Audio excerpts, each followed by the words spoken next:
Bien des actes ordinaires sont mus par une idée un peu faussée du confort et du bien-être.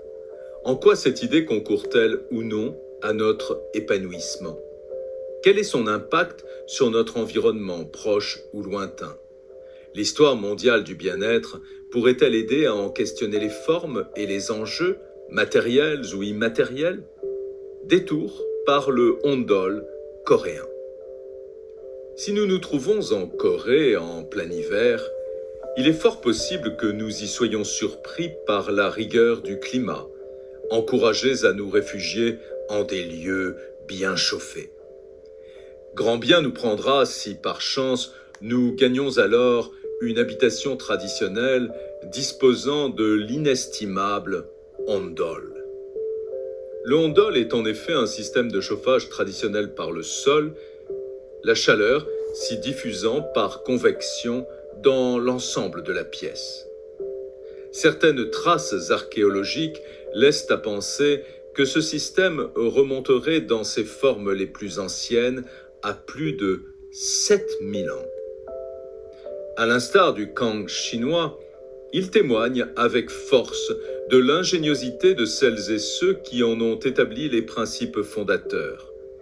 Il faut y compter l'usage d'un four, des conduits favorisant la circulation de l'air chauffé et de la fumée, enfin une cheminée évacuant la fumée à l'extérieur.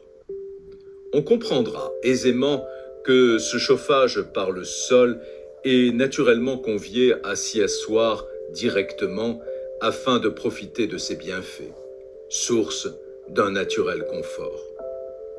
Un terme plus ancien que le ondol fait référence au gudol, qui signifie pierre chauffée. De quoi sans doute nous questionner sur les éléments que nous avons retenus ou que nous serons demain amenés à retenir afin d'assurer un certain confort.